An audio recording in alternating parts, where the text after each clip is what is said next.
Today I have an extremely special guest, Mr. Mel Tillis.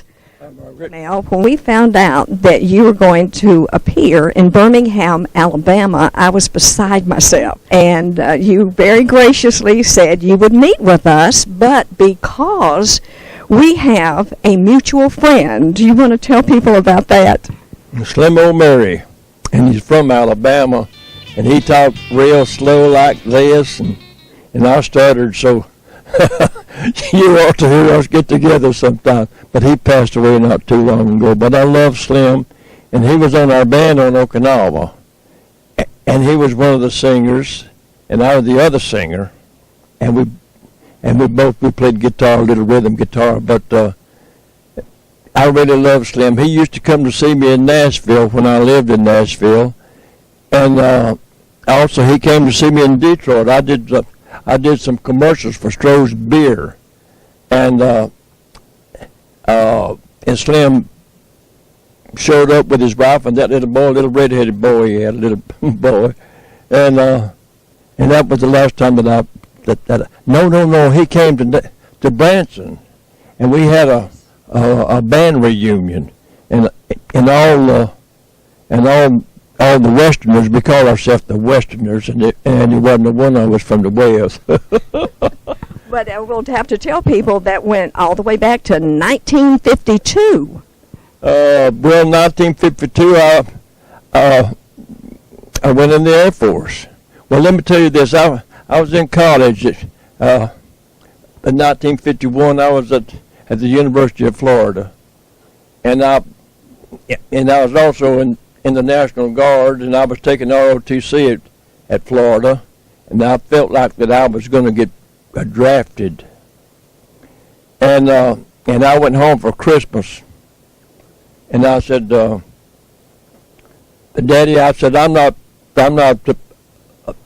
going back to school. He said, why? Well, I said, I feel like I won't get drafted. And my dad had a little bakery, and he said, if you ain't going back to school, you're going in the bakery shop. I'm going to pay you $20 a week, and $10 of that is room and board. And I said, well, Daddy, up to about 15 minutes ago, it was free. He said, ain't free no more. I go across the street to the post office to get me the mail. And I went over there, and there was the Air Force recruiter had his table just set up.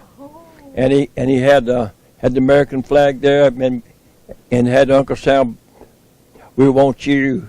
And I thought that was nice to be wanted like that, so I joined the Air Force.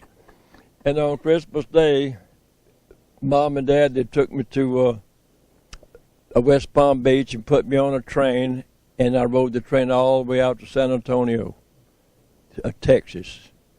Okay. You had basic there? And I had my basic at Lackland Air Force Base. About 3 or 4 weeks into our training, they called us all in for to have that aptitude test to tell us what we were suited for. What we were suited for. And I waited on mine. Waited. Everybody was getting their orders. Was coming back for them to report to gunnery school, some supplies and motor pool, and mine said for me to report across town to the 4th Army Baking School. They found out about your background? My Daddy, turning over in his grave right now. Every time I tell it, you know. But that's what I did for 4 years. I was a baker in the Air Force, and I tell folks I served my country. I served them cakes and cookies and pies and donuts. And they needed that too, Mel. Yeah. Well, your dad must have got a big kick out of that, though. Oh, yeah. He did. And you didn't have to pay for your room and board either. No, I didn't. And when did you meet our Slim O'Mary? I met Slim on Okinawa. Slim was in the Army, and I was in the Air Force. And I joined a little band over there. I had a little radio in my little workshop there on my bakery spot where I worked, and I would turn it on and listen to there was a band over there, and they called themselves the Westerners. And I had it on, and it said that we're going to be over at Machinata tonight at the Officers Club, and we invite all of you folks to come out. And he said, and we're going to need a new singer. Our new singer, it's his last night, and he'll be going home. And he said, we're going to need a singer. Well, I didn't have enough rank to get in, but if you was a non-com, you could get in if you had more stripes than a corporal. And an old buddy of mine from Galax, Virginia, he said, I'll take you. Here's a sergeant. And he took me over there to that club, and I met Tommy Sparks. Tommy was from Missouri, from Saxton, Missouri, and he was the leader of the band. And my buddy from Virginia, from Galax, old Roberts, he took me up to meet him, on their break. And I went up, and he introduced me, and I couldn't say my name. I stuttered so bad in those days, really bad. And he said, he can sing. He said, well, hell, he can't talk. yeah, but he can sing. And they let me sing, and I did Alabama Jubilee. And boy, they got up to dancing, them people did, and he said, you did it so well, sing it again. And they hired me, and I spent the next 2 years learning how to be a band member and how to be how to run a band and how to talk to a crowd. I got some valuable experience doing that, and the more that I was on stage, the less I stuttered, and the more that I talked, More comfortable. Right. And so when did Slim come in? He came in about 6 months after I was in the band, and he could sing good. And I said, well, you need another singer to help me out, And we worked maybe 3 nights a week, got paid $5 a night a piece. But I saved up enough my money that when I got home to Pahokee, Florida, I bought me a 1953 Bel Air Chevrolet. I'd be darned. Yeah, from that money that I earned over there, and I was still in the Air Force, and I had to do another 2 years, so they sent me to Lincoln, Nebraska, and I went to Lincoln, Nebraska. I met a young man in the autograph line, and he could sing, and I invited him over, and his name was Liesl Martin. It turned out to be Boxcar Willie. So, old Boxcar and I, we was in Lincoln for 2 years, and we played all over that area, Omaha, and all over. So you still played while you finished up your military tour of duty then? Yes. Okay. Yep. And went back to Florida? I went back, and my folks had moved from Pahokee up to Plant City, Florida, which is just outside of Tampa. And I had a cousin with the railroad, the Atlantic Coast Line. And he told me, he said, I think they're hiring. He said, I'll take you up there. That's why I went up there, and they took me. And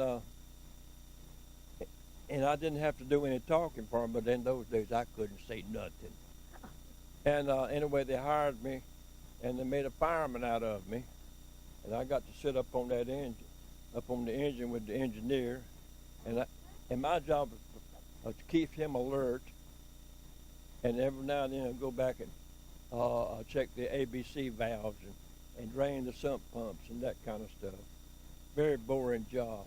And I wrote a song called Atlantic Coastal Line, riding the Atlantic Coastal Line. And Charlie Pride, that was his first single. And yeah, and I wrote the other side of it too, and it was called Snakes Crawl at Night. So anyway, I would use my railroad pass to go to Nashville. Oh, perfect. And I would go from Tampa to Jacksonville, and then I'd switch over to the L&N, the Louisville-Nashville Railroad, and go right down into the heart of Nashville and get off the train right downtown.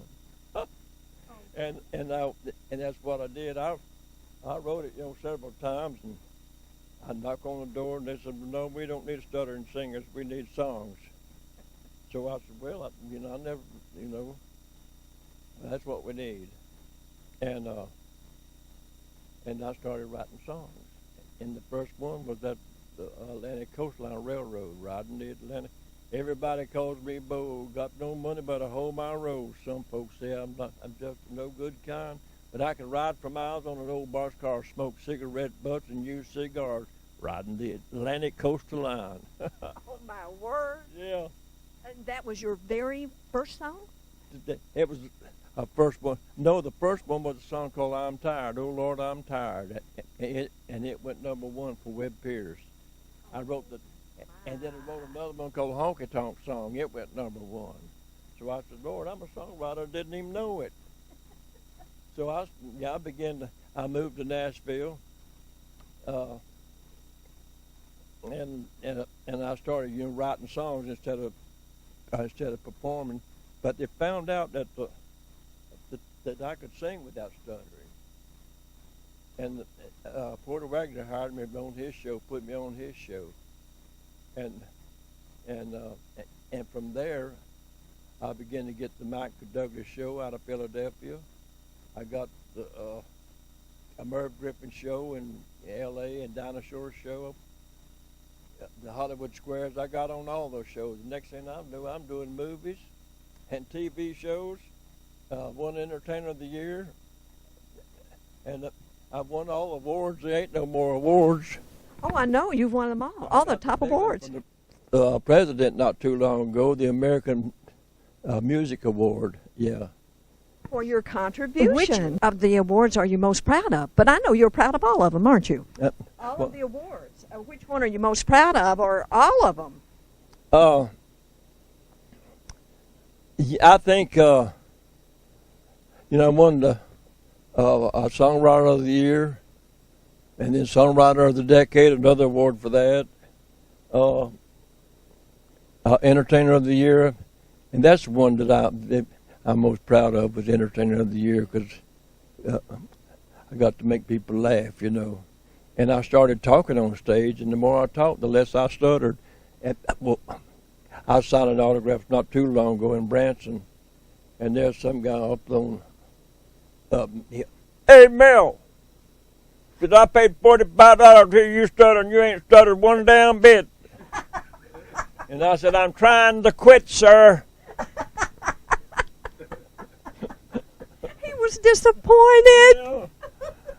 Oh, and I'd go to Hollywood out there, and I'd be in sitcoms, the Glenn Campbell Good Time Hour, and all them shows I was on, Dean Martin, and they would write the stutter in.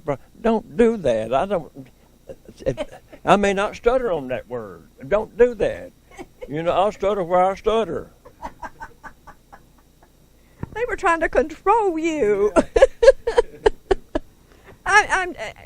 People are just, you have so many fans, and people are just, they're amazed at how many songs you've written, Mel. Well, those are all blessings, because I'm not that smart. And, we just finished a new one. I started it, and son, he said, "Let me help you finish it." So I did a song called "Babies." I wish that babies could be babies a little bit longer. And he sings that on stage, and them old ladies are crying. He'll sing it today for you. Oh, my goodness. That sounds wonderful. It kind of made you cry, too, didn't it? Oh, yeah. Because they're up and gone before you know it. Oh, I know. And, I got 5 girls and 1 son.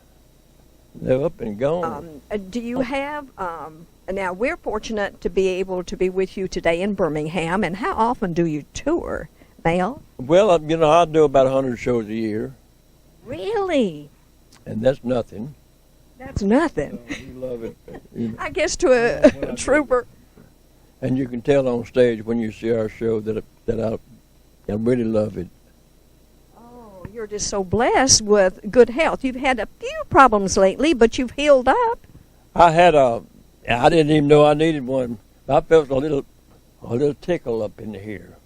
It didn't hurt and come and go. This went on about 6 months, and I said, I better go get that checked out. So I went to a doctor's office in Ashland City, Tennessee, and he said, Mel, he said, oh, and they put all that stuff.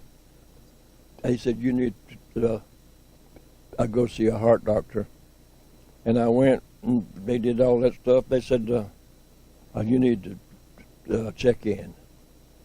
And I said, when? He said, now. I said, I can't check in now. I got to go to Nova Scotia.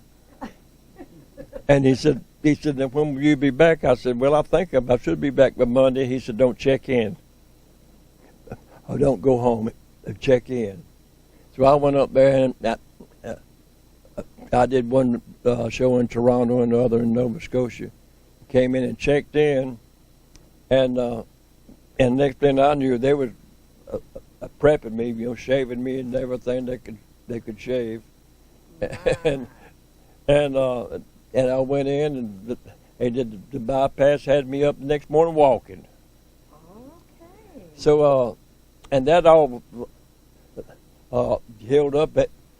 I never did feel any pain with that. But on Thanksgiving, last Thanksgiving, I made some ambrosia, fruit salad, and I put a lot of nuts in it, and I had about 2 or 3 hairpins.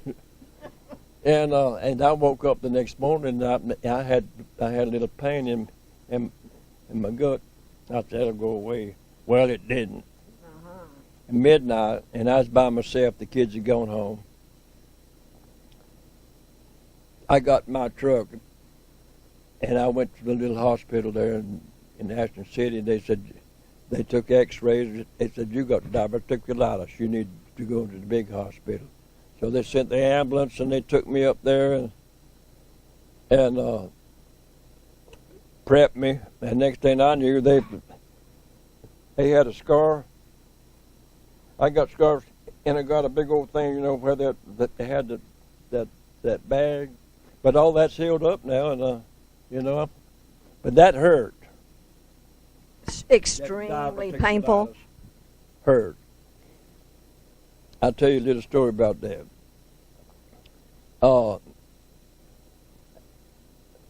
They booked me at Harris Hotel and casino in Lake Tahoe, and they asked me if I could come out there and fill in for Frank Sinatra.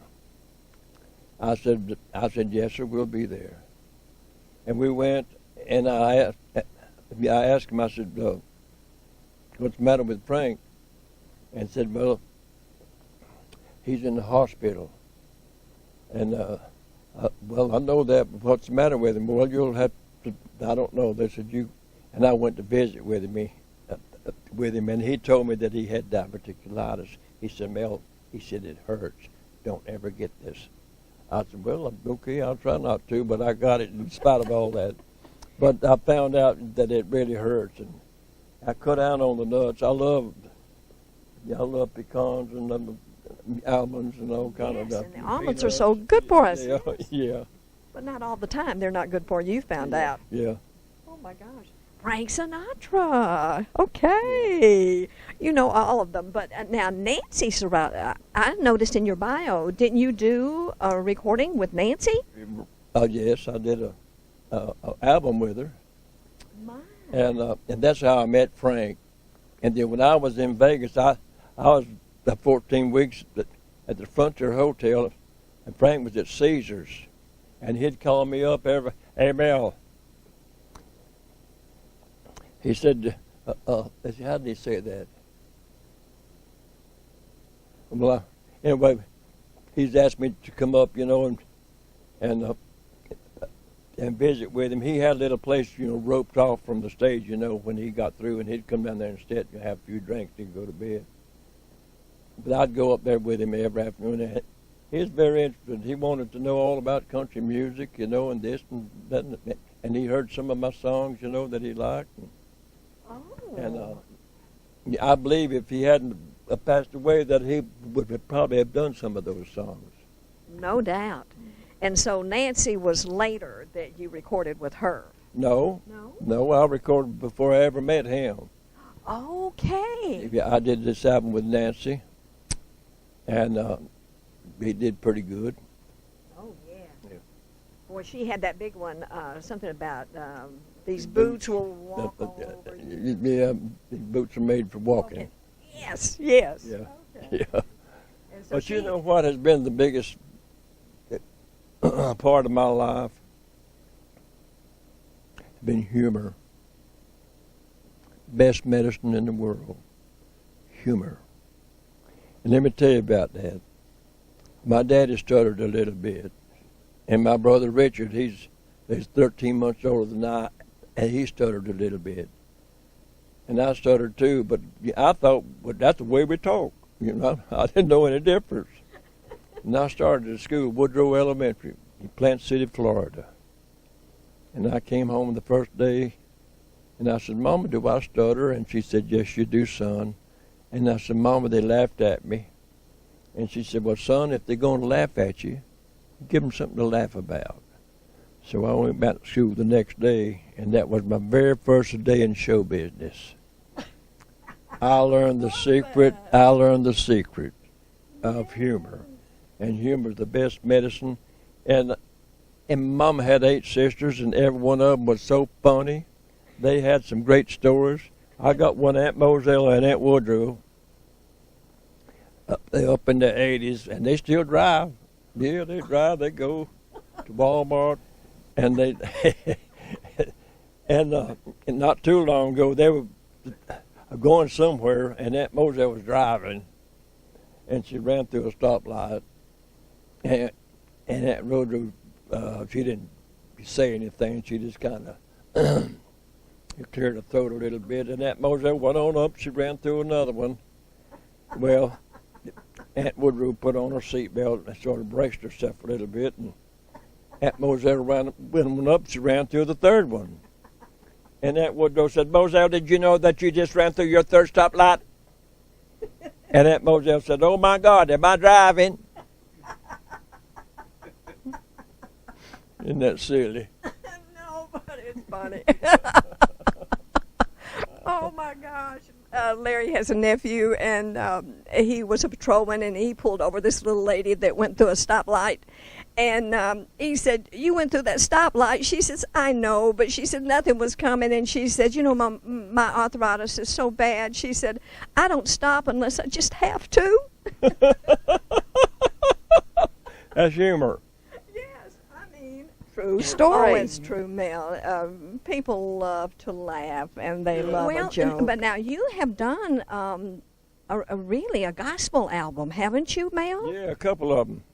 Okay. Yeah, my first one went gold. It took it 19 years, and it's called Beyond the Sunset. And the latest one out now, it's doing good too. It's on its way, and it's called The Father's Son. Oh. And it's really, really good song. Oh my. They say we're living on the edge of something really good. Heads getting better every day. They say we can put an end to war and learn to love each other. And if we look inside ourselves, we'll surely find a way. Ah, but you can't love your brother if you don't know the Father. You can't know the Father if you don't know the Son. And it's a real good song. Certainly is. Love the lyrics. Have you written any gospel songs? Oh, yeah, I wrote one called Mama's Bible, and Porter Wagner did it. I can't remember all of them. But you have written some gospel. Yeah. Oh, Mel, but I'm just really interested. Sometimes these writers, songwriters, even as youngsters, they find out they can write a little bit. Even your college days, it didn't ever occur to you to write a song. Yeah, I wrote one there. There's an old boy from Lakeland, Florida named Ernest Cumby, and he played the mandolin, and I played the guitar. And I wrote a song called North Florida, South Georgia, and the good old USA. And you know, there's a group out called Florida Georgia Line, And I bet you that's where that idea came from. Could be. But so you found out early on you had a little talent, but nothing like when you started playing with the band No. in Okinawa. You learned so much on Okinawa from Tommy Sparks. He was the leader of the band, and he's from Saxton, Missouri, and he taught me how to play a sock rhythm instead of the open chords. Mel, we married June 25th, 1960, and of course our old mother and daddy's old family friends, the O'Marys, Slim brought his band and played for our wedding. Oh boy. Mel, I can't tell you how proud he was of your success. He was so happy for you, and his good friend was my mother's younger brother, Sonny Wright. Do you ever remember him mentioning Sonny Wright in any of his stories? No. So Pam's your eldest. Pam, then Connie, and then Cindy, and then Son, and then Carrie April, and then Hannah. Your little Hannah. Oh my. Slim sat reminiscing, and whenever we were around, so often it went to music, conversation went to music, and it always went to Mel Tillis. He always mentioned you. Did he move from Detroit back to Alabama? Yes, but in later days, actually, when you go toward Branson, you'll pass the sign to Winfield, and that's where he spent his last days. He was in, they were down at least, I want to say 2 years before he passed away because unfortunately